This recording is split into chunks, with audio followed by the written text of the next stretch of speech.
Od januára môžete využívať služby živnostenského úradu aj elektronicky. K tomu, aby ste využili služby jednotného kontaktného miesta na živnostenskom úrade prostredníctvom elektronických prostriedkov, musíte použiť zaručený elektronický podpis. Výnimku tvorí iba výpis zo živnostenského registra z verejnej časti. Každý občan má možnosť používať zaručený elektronický podpis. Presný postup, ako si ho vybaviť, nájdete na stránkach Národného bezpečnostného úradu. Taktiež je tu aj zoznam akreditovaných certifikovaných autorít, ktoré tieto služby poskytujú. Potom je na občanovi, ktorú z týchto akreditovaných ustanovizní si vyberie. Stačí, aby oslovil pracovníka tejto ustanovizní. Po uzatvorení zmluvy akreditovaná certifikačná autorita vydá občanovi kvalifikovaný certifikát, ktorý mu umožňuje používať zaručený elektronický podpis. Elektronické služby sú následne realizované prostredníctvom ústredného portálu verejnej správy. Žiadateľ sa na ňom musí zaregistrovať a následne má doň povolený vstup. Cez služby občanom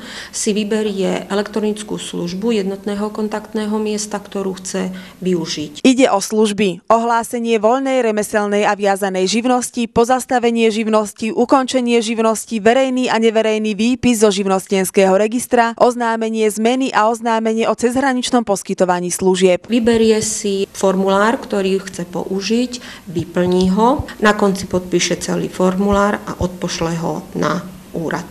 Služby, ktoré poskytuje jednotné kontaktné miesto elektronickým spôsobom, sú bezplatné okrem nasledovných: ohlásenie remeselnej a viazanej živnosti a pozastavenie živnosti. Elektronická služba zahŕňa aj automatické zasielanie výstupných dokumentov priamo do schránky žiadateľa. Papierovú formu výstupných dokumentov žiadateľ obdrží aj poštou priamo od živnostenského úradu. Petra Čimová, televízia Pohoda.